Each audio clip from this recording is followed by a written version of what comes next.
दोहराता हूं सुनो रक्त से लिखी हुई कुर्बानी, जिसके कारण मिट्टी भी चंदन है राजस्थानी। यानी राजस्थान का जो इतिहास है ये वीर पुरुषों से भरा पड़ा है। यहां पर ऐसे ऐसे शासक हुए हैं जिन्होंने अपने हट के लिए यानी कि शरणागत में जो आ गए उनकी रक्षा के लिए अपने प्राणों तक की चिंता नहीं की, अपने प्राणों तक को उत्सर्ग किया है अपने पूरे परिवार के साथ। बाकी अलाउद्दीन खिलजी के साथ हमीर की कोई दुश्मनी नहीं थी। तो आज अपन राजस्थान के इतिहास में ऐसे ही खाटी शासक के बारे में पढ़ेंगे जिसका नाम है हमीर देव चौहान। तो नमस्कार, मैं विजय स्वागत करता हूं आपके अपने यूट्यूब चैनल फोक्स अड्डा पर। तो देखिए, आप आज अपन बात करेंगे हमीर देव चौहान के बारे में, जो रणथंबोर के शासक थे।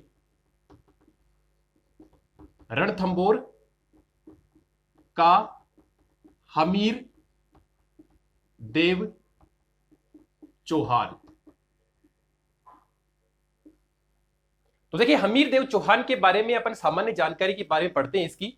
तो देखिए, हमीर देव चौहान इनका जो शासनकाल है वो 1282 से लेकर के 1301 तक था। ठीक है। और जो रणथंबोर के संस्थापक है वो गोविंदराज थे। गोविंदराज, और गोविंदराज ने रणथंबोर पर जो ये चौहान वंश है इनकी स्थापना की थी। ये गोविंदराज कौन थे?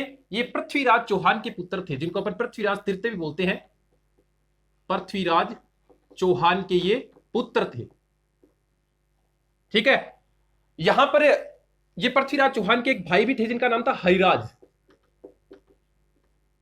उस समय जब मोहम्मद गौरी के साथ पृथ्वीराज चौहान की लड़ाई हुई थी, तराइन का दूसरा युद्ध हुआ था, उस युद्ध के उपरांत जब पृथ्वीराज चौहान की पराजय हुई और पृथ्वीराज चौहान वीरगति को प्राप्त हो गए, उसके बाद उनका पुत्र था गोविंदराज, ये अजमेर पर गया और अब उसके भाई थे हरिराज, उस समय राज कर रहे थे। उन्होंने गोविंदराज को यह कहकर वहां से भगा दिया कि मेरा जो बड़ा भाई था पृथ्वीराज, उन्होंने मोहम्मद गौरी के साथ आजीवन संघर्ष किया और आप है उनसे हार करके यहां आ गए मेरे पास, आपको यहां पर कोई स्थान नहीं दिया जाएगा। तो ये भाग करके और रणथंबोर चले गए और वहां पर इन्होंने चौहान वंश की स्थापना कर दी। तो देखिए, ये गोविंदराज थे, ये संस्थापक थे रणथंबोर के। अब देखो इनके बारे में अपन पढ़ते हैं, हमीर देव चौहान के बारे में। तो इनके पिता का नाम था जेत्र सिंह,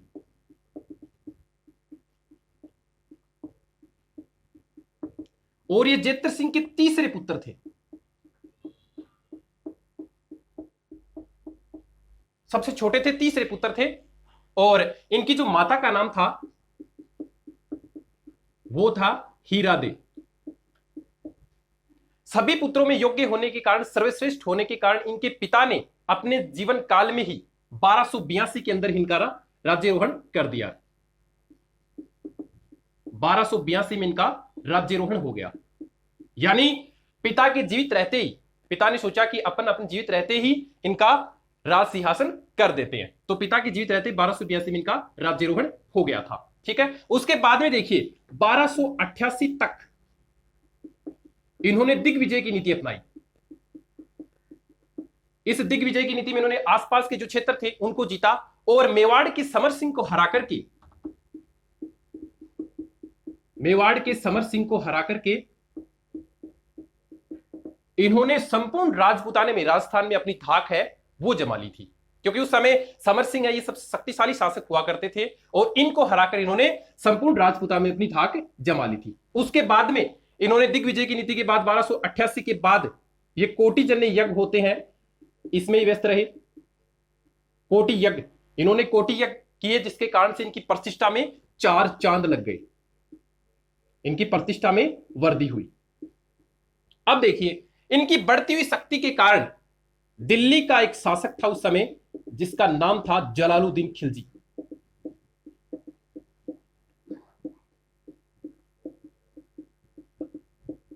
जलालुद्दीन खिलजी, ये खिलजी वंश का संस्थापक था। उस समय दिल्ली का एक शासक था जिसका नाम था जलालुद्दीन खिलजी, जो इसकी बढ़ती हुई शक्ति से बहुत चिंतित था। उसने 1290 में, सन 1290 में रणथंबोर पर आक्रमण करने की सोची और यह प्लानिंग की कि अपन रणथंबोर को अपने आधिपत्य में लेते हैं, रणथंबोर पर अपन आक्रमण करते हैं। बाकी उसको यह पता नहीं था कि उसका मुकाबला किसके साथ है, हमीर देव चौहान के साथ उसका मुकाबला है। इतनी इसके अंदर काबिलियत नहीं है कि इस हमीर देव चौहान को हरा दे, क्योंकि चौहान तो चौहान होते हैं और जितने भी तुर्क शासक है राजपूत उनसे कभी नहीं हारे। राजस्थान के जो राजपूत है उन्होंने उनको कड़ी टक्कर दी है। हाँ, ये जरूर हो सकता है कि षड्यंत्र की वजह से या फिर छल कपट की मदद से उन्होंने युद्ध जीत लिया हो, बाकी वीरता और शौर्य की दृष्टि से ये जो राजपूत है ये इनसे आगे थे। तो देखिए, ये जो जलालुद्दीन खिलजी है सन 1290 में आक्रमण करता है। इन्होंने जो झाइन दुर्ग है उस पर तो अधिकार कर लिया था। अब ये झाइन दुर्ग क्या था? ये रणथंबोर की कुंजी था। ये रणथंबोर दुर्ग की कुंजी था, यानी इसको आप जीतोगे तभी आप रणथंबोर दुर्ग पर आधिपत्य कर पाओगे। जैसे मान लीजिए ये पहाड़ है और पहाड़ी के ऊपर यहां पर ये रणथंबोर दुर्ग था जो बड़ा था, और इससे छोटा, इससे पहले यहां पर झाइन दुर्ग होता था। इसको आप अधिकार करोगे तभी इस रणथंबोर दुर्ग पर आप जा सकते हो, तभी इस पर अधिकार हो सकता है। रणथंबोर जो दुर्ग था उसके चारों ओर खाइयां थी, कांटे थे, इस प्रकार से जंगल के बीचों बीच स्थित था। चारों तरफ पेड़ पौधे थे, खाइयां थी, और कांटों के बीच में ये रणथंबोर दुर्ग था, ये था। और रणथंबोर दुर्ग के बारे में अबुल फजल ने कहा है कि बाकी सब दुर्ग क्या है? नंगे हैं, बाकी ये दुर्ग क्या है? बख्तर बंद है। अबुल फजल ने इस दुर्ग के बारे में कहा था कि बाकी सब दुर्ग क्या है? नंगे हैं, बाकी जो रणथंबोर दुर्ग है ये बख्तरबंद है, अभेद्य, इसको कोई भेद नहीं सकता। ठीक है, तो देखिए, अब देखो जलालुद्दीन खिलजी ने क्या किया, इस झाइन दुर्ग पर तो आक्रमण कर लिया, बाकी इसको आगे रास्ता नहीं मिला कि रणथंबोर दुर्ग कहां है, इसको ये नहीं पता चला। उसके बाद में 1290 के बाद में ये इसने अपनी सेना है ये हटा ली। उसके बाद में एक बार फिर से 1292 में इसने फिर कोशिश की, तो फिर से यही परिणाम हुआ कि झाइन दुर्ग तक तो पहुंच गया, बाकी इसको आगे रास्ता नहीं मिला। तब इसने ये कहते हुए अपना घेरा हटा लिया कि मैं ऐसे सैकड़ों किलों को भी मुसलमानों के एक बाल के बराबर भी महत्व नहीं देता, कि मैं ऐसे सैकड़ों किलों को मुसलमानों के एक बाल के बराबर भी महत्व नहीं देता, क्योंकि ये हाथ नहीं आया। अब जो चीज आपके हाथ नहीं आएगी तो आप यही कहोगे कि ये चीज अच्छी नहीं थी, मुझे नहीं चाहिए। तो इसीलिए अंगूर खट्टे वाली बात हो गई कि मुझे ये दुर्ग नहीं चाहिए, मैं ऐसे सैकड़ों किलो को भी मुसलमानों के एक बाल के बराबर भी महत्व नहीं देता, ये कहते उसने दुर्ग हटा लिया।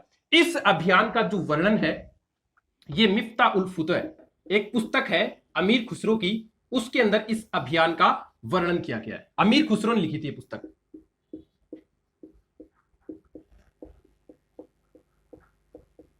ये तो हो गई बात जलालुद्दीन की। उसके बाद में जलालुद्दीन ने इसके बारे में कभी नहीं सोचा कि अपन रणथंबोर पर आक्रमण भी करेंगे। इसके बाद में इसका आता है भतीजा, जो है अलाउद्दीन खिलजी, यानी कि जिसको बोलते हैं दुनिया का दूसरा सिकंदर, जो अपने आप को द्वितीय सिकंदर बोलता है। अपन कहते हैं ना कि जो जीता वही सिकंदर, तो अपने आप को सिकंदर मानता है कौन? अलाउद्दीन खिलजी। अब उसके बाद आक्रमण करेगा अलाउद्दीन खिलजी। तो देखिए, अलाउद्दीन खिलजी के साथ, दिल्ली के सुल्तान अलाउद्दीन खिलजी के साथ इसका अभियान होगा, आक्रमण होगा रणथंबोर पर। तो देखिए, इससे पहले अपन हमीर की जो जानकारी, कहां कहां से हमीर की जानकारी अपन को मिलती है उसकी बात कर लेते हैं। तो सबसे पहले जो जानकारी वो मिलती है हमीर महाकाव्य से। हमीर महाकाव्य जो सुप्रसिद्ध है, इसकी जानकारी मिलती है हमीर महाकाव्य से। हमीर की जानकारी मिलती है, जिसे लिखी थी नयन चंद्र सूरी ने, नयन चंद्र सूरी द्वारा करते हैं। दूसरा हमीर राशो, जो लिखा था किसने? जोधराज ने। तीसरा हमीर हट, जो किसने लिखा था? चंद्रशेखर ने। ये कुछ हमीर की जानकारी के स्रोत हैं जो आपकी 12वीं क्लास की जो इतिहास की किताब है उसके अंदर दिए हुए हैं। बाकी और भी हैं, लेकिन ये 3 ज्यादा इंपॉर्टेंट है। अब देखिए, दिल्ली के जो सुल्तान है अलाउद्दीन खिलजी, उसके साथ इसका अपन आक्रमण पढ़ेंगे कि अलाउद्दीन खिलजी ने क्या क्या योजनाएं बनाई हमीर के लिए।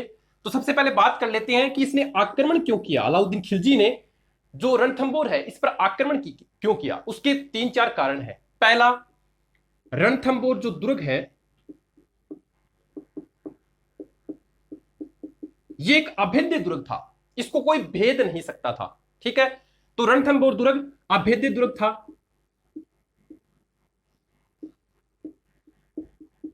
दूसरा, ये सामरिक दृष्टि से बहुत अच्छा था। रणथंबोर जो दुर्ग है ये सामरिक दृष्टि से भी अच्छा था।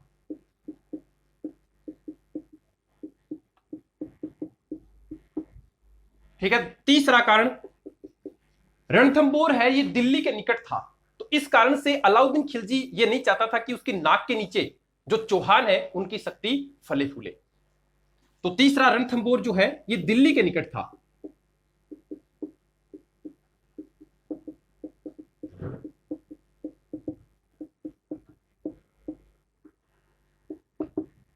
तो इस कारण से भी अलाउद्दीन खिलजी है ये इनको हराना चाहता था चौहानों को।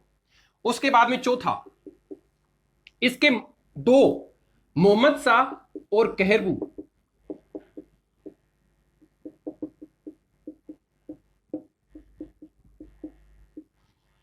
ये दो विद्रोही थे। किसके? अलाउद्दीन खिलजी के दो विद्रोही थे, मोहम्मद शाह और कहरबू। ये विद्रोही थे अलाउद्दीन खिलजी के।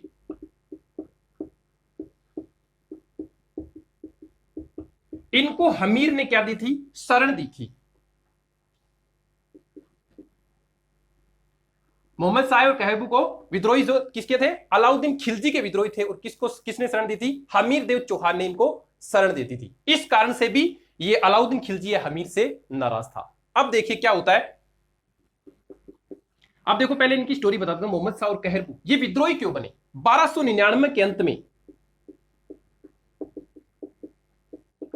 गुजरात अभियान के लिए उलुग खां और नुसरत खां को अलाउद्दीन खिलजी ने गुजरात अभियान पर भेजा। जब वापस आ रहे थे तो उनके साथ मोहम्मद शाह और कहरबू भी थे। ये जो लूट का माल था उनको लेकर के विवाद हो गया, बंटवारे को लेकर के विवाद हो गया। और मोहम्मद शाह और कहरबू भाग करके कहां चले जाते हैं? हमीर देव चौहान की शरण में चले जाते हैं। हमीर देव चौहान ने केवल उनको शरण ही नहीं दी बल्कि मोहम्मद शाह को जगाना की जागीर भी दे दी।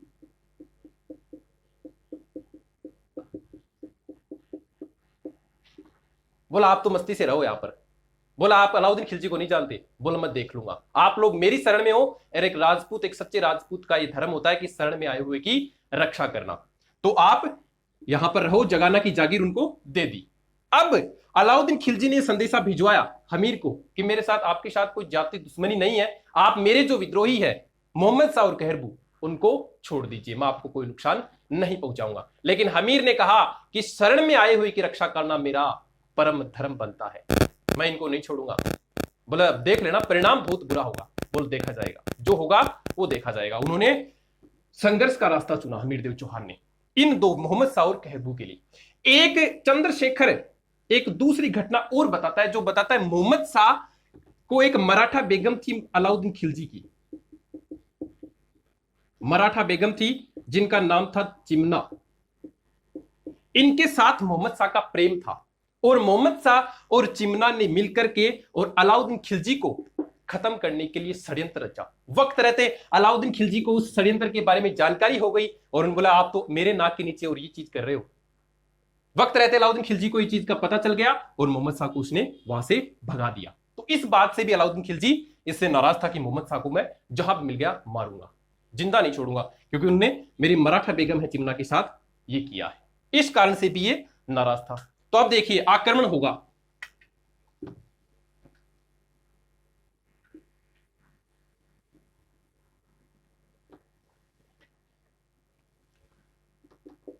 अपने 3 सरदारों को भेजा। उलुग खां, ये 3 सेनापति थे इसके अलाउद्दीन खिलजी के, उलुग खां, नुसरत खां और अलप खां।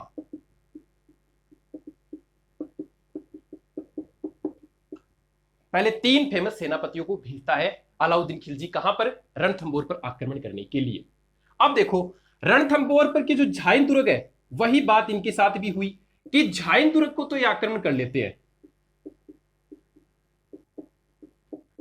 झाइन दुर्ग पर आक्रमण कर लेते हैं और हमीर को इस बात की जानकारी हो जाती है कि जो ये उलग खां, नुसरत खां और अलप खां है इन्होंने झाइन दुर्ग पर आक्रमण कर दिया और इस झाइन दुर्ग का नाम बदल करके इन्होंने नौशहर कर दिया। उसके बाद में हमीर कोटिजन्य यज्ञ में व्यस्त था उस समय, तो खुद ने जाकर के अपने 2 सेनापति थे भीम सिंह और धर्म सिंह, उनको भेज देता है। बोला आप लोग जाइए, देखिए क्या व्यवस्था है, क्या हालचाल है, क्या कर रहे हैं, क्या चाहते हैं वो। ठीक है, तो आप जाइए, मैं जा नहीं सकता क्योंकि मैं मुनिवर्त में व्यस्त हूं, मैं अहिंसा नहीं कर सकता, इस समय हिंसा है वो मैं नहीं कर सकता, तो आप लोग जाइए। तो भीम सिंह और धर्म सिंह जाते हैं और उनको जितना भी माल होता है, उलग खा, नुसरत खा, अलग खा को हरा देते हैं और जितना भी माल होता है उनसे वापिस ले लेते हैं। माल लेकर के ये धर्म सिंह है, ये तो वहां से रवाना हो जाता है, लेकिन ये भीम सिंह पीछे रह जाता है। और इस अवसर की तलाश में था अलग खा, तो अलग खान ने नेतृत्व किया और सैकड़ों सैनिकों सहित भीम सिंह पर आक्रमण कर देता है और भीम सिंह शहीद हो जाते हैं। भीम सिंह है वो वीरगति को प्राप्त हो जाते हैं। जैसे ही रणथंभौर में धर्म सिंह पहुंचते हैं तो धर्म सिंह पर राजद्रोह का आरोप लगा देते हैं। ये कहते हैं हमीर कि भाई तेरे को उसको अकेला नहीं छोड़ना चाहिए, और उसको राजद्रोह का आरोप लगा करके इसको अंधा कर देते हैं और उसको निष्कासित कर देते हैं। अब धर्म सिंह की जगह एक नया मंत्री आता है जिसका नाम है भोजराज। अब ये भोजराज है, ये उस रणथंभौर की बिगड़ी व्यवस्था को संभाल नहीं पाया क्योंकि लोग है उसकी मानते नहीं थे। ठीक है, इस कारण से भोजराज है उसकी बिगड़ी व्यवस्था को नहीं संभाल पाया। फिर वापस धर्म सिंह ने हमीर को ये कहा कि मैं जो भी अव्यवस्था हो रही है उसको सही कर दूंगा, और ये प्रलोभन देकर के फिर से धर्म सिंह है ये मंत्री बन जाता है। किसका? हमीरदेव चौहान का। उसके बाद में ये भोजराज है, ये अलाउद्दीन खिलजी के पास चला जाता है और अलाउद्दीन खिलजी के पास जाकर के और उनको उकसाने लगता है कि आप दिल्ली पर आक्रमण कीजिए। अलाउद्दीन खिलजी के जो है ये दिल्ली के सुल्तान अलाउद्दीन खिलजी के पास जाकर के मिल जाता है और उकसाता है कि आप रणथंभौर पर आक्रमण कीजिए। तब देखिए फिर से अलाउद्दीन खिलजी है ये रणनीति बनाता है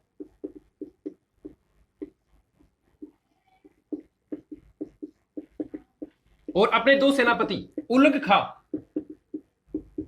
और नुसरत खा को फिर रणथंभौर आक्रमण के लिए भेजता है।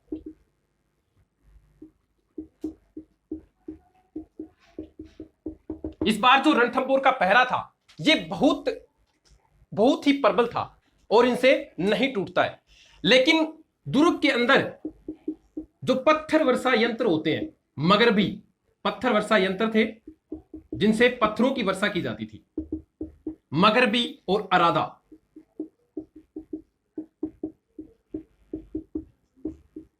इनसे एक पत्थर आकर के और नुसरत खा के लगता है और नुसरत खा वहीं मर जाता है। अब उलुग खा अकेला रह गया, तो नुसरत खा के मरने के बाद उलुग खा ने अलाउद्दीन खिलजी से अपील की कि अब तो आप ही को आना पड़ेगा और रणथंभौर है ये जीतना पड़ेगा। अब अलाउद्दीन खिलजी खुद आता है एक विशाल सेना लेकर, क्योंकि दिल्ली का सुल्तान है और दिल्ली उस समय केंद्र में थी, शक्ति का जितना भी शासन हुआ करता था वो दिल्ली के अंदर था, तो दिल्ली की जो सेना थी बहुत विशाल थी, रणथंभौर की जो सेना थी उस समय बहुत छोटी थी। तो खुद अलाउद्दीन खिलजी है एक बहुत बड़ी विशाल सेना लेकर आता है। 1301 की बात है, स्टार्टिंग में आ जाता है, जनवरी 1301 में आ जाता है। बाकी ये 11 जुलाई 1301 को रणथंभौर पर इसका जो रणथंभौर अभियान है वो सफल होता है। तो ये 1301 के अंदर रणथंभौर पर चढ़ाई करने के लिए आता है। अब देखिए उस समय इसकी पत्नी थी रंग देवी हमीर की और पुत्री थी देवल दे।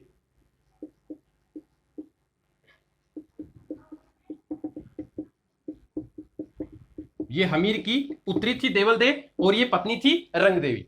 तो देखिए महलसी नामक एक दूत था, महल नसी, इस महनसी को भेजते हैं कौन? उलुग खां, ये पैगाम लेकर कि आप हमीर के पास जाइए और ये पैगाम दीजिए कि हमारे जो सेना जो विद्रोही हैं मोहम्मद शाह और कहरबू,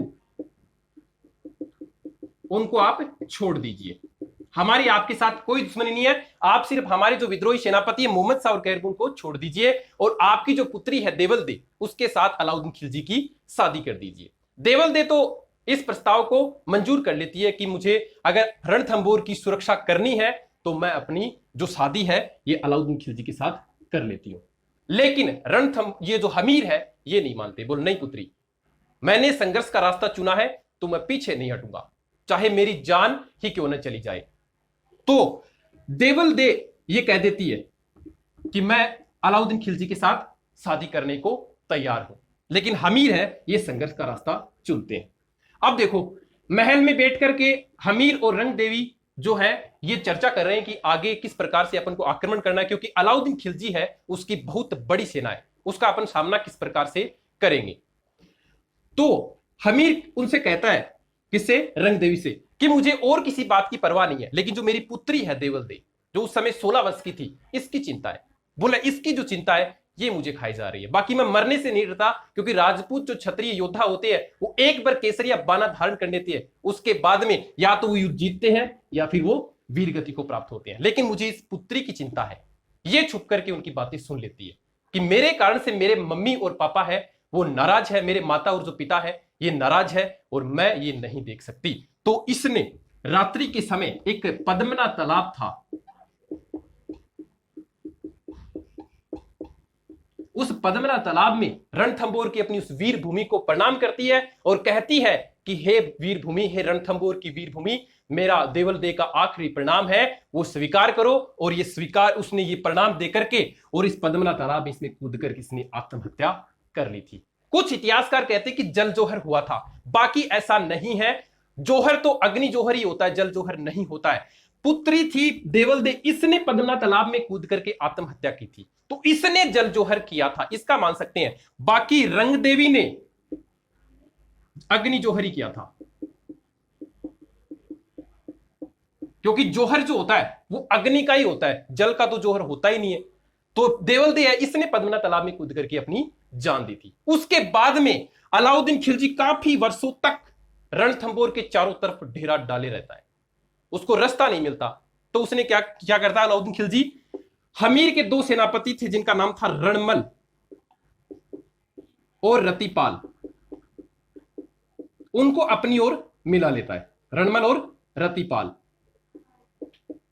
पहले तो सिर्फ रतिपाल ही रहता है।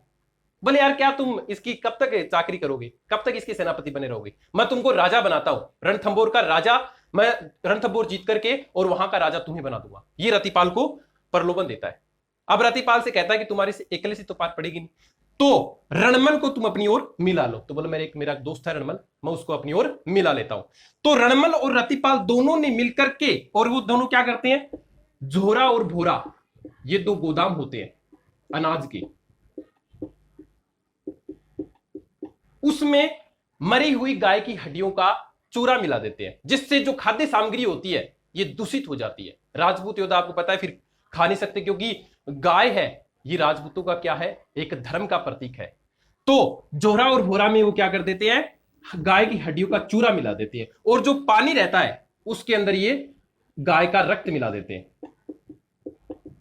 जिसके कारण से जो रक्त है वो भी दूषित हो जाता है। अब अमीर खुसरो अपनी पुस्तक खजाइन उल फुतुह में, खजाइन उल फुतुह, इस पुस्तक का ध्यान रखना, ये पूछा जाता है बहुत सी बार। खजाइन उल फुतुह किसकी पुस्तक है, अमीर खुसरो की पुस्तक है। अमीर खुसरो ने खजाइन उल फुतुह में इस बात का वर्णन करते हुए कहता है कि सोने के 2 दानों के बराबर अनाज का 1 दाना भी नहीं मिल रहा था। इतनी कठिन परिस्थिति रणथंबोर के उस समय हमीर देव चौहान के सामने थी कि सोने के 2 दाने भी अगर दे दिए जाए तब भी चावल का 1 दाना है वो भी नसीब नहीं हो रहा था, इतनी बुरी कंडीशन थी। तब राजपूतों ने केसरिया बाना धारण करके, और जो पत्नी थी इसकी हमीर की रंग देवी, और मोहम्मद शाह और कहरबू की जो पत्नी थी, उन्होंने क्या कर लिया, अग्नि जोहर कर लिया। उसके बाद में राजपूत है उन्होंने रणथंबोर के जो द्वार है वो खोल दिए थे। बोला या तो जीतेंगे या वीरगति को प्राप्त होंगे। बाकी हमीर है ये दिल्ली की जो सेना है अलाउद्दीन खिलजी की, उसके सामने टिक नहीं पाया और ये हार जाता है, रणजीत हो जाते हैं। अब हमीर के लिए एक इतिहास के अंदर बहुत ही फेमस एक कहावत प्रसिद्ध है, जो क्या है, सिंह सवन शतपुरुष वचन कदली फलत एक बार, तिरिया तेल हमीर हट चढ़े न दूजी बार। जिस प्रकार से, इसका अर्थ क्या होता है, जिस प्रकार से शेरनी है वो जंगल के राजा बनने वाले एक शिशु को ही जन्म देती है, उसी प्रकार से सत्पुरुष के द्वारा दिया गया वचन भी कभी टाला नहीं जा सकता। जिस प्रकार केले के पेड़ पर एक ही बार फल लगते हैं, उसके बाद में अगर वहां से फल अगर तोड़ लिए जाए तो फिर दोबारा वहां पर फल नहीं लगते, दूसरी जगह फल लगेंगे। ठीक है, कदली फलत एक बार, तिरिया तेल हमीर हट, यानी कि लड़की को सिर्फ लगन के समय ही उनको तेल चढ़ाया जाता है, बाकी उसके बाद में उस पर तेल नहीं चढ़ाया जाता। उसी प्रकार हमीर ने एक बार हट कर ली कि मुझे काम करना है तो वो करना है, तो हमीर हट चढ़े न दूजी बार। तो ये हमीर के लिए कहावत है, ये राजस्थान के अंदर बहुत ही प्रसिद्ध है। तो ये था हमीर देव चौहान जो रणथंभौर के शासक थे। एक दो बात और है, यहां पर इनका एक दरबारी कवि था, उनका नाम आपको ध्यान रखना है। दरबारी कवि था वो था विजयादित्य, विजयादित्य। और इनके गुरु थे जिनका नाम था राघवदेव। इन्होंने अपने जीवन काल में कुल 17 युद्ध किए, उनमें से 16 में ये विजित हुए। ये हार गए, लास्ट वाला जो रणथंभौर वाला जो अभियान हुआ था ये हार गए थे, तो 16 युद्ध उन्होंने जीते थे। उसके बाद में हमीर है, इन्होंने अपने पिता जित्र सिंह की याद में 32 खंभों की एक छतरी बनाई थी, जो न्याय के लिए प्रसिद्ध थे। 32 खंभों की एक छतरी भी बनाई थी। तो ये हमीर के लिए कुछ फेमस फैक्ट है जो मैंने बता दिए। तो ये है रणथंभौर का हमीर देव चौहान। आशा करता हूं कि वीडियो आपको अच्छा लग रहा हो तो ज्यादा से ज्यादा लाइक कीजिए, और चैनल पर अगर नए हैं तो चैनल को सब्सक्राइब कीजिए। तब तक के लिए मिलते हैं अगले वीडियो में, जब तक के लिए जय हिंद, जय भारत।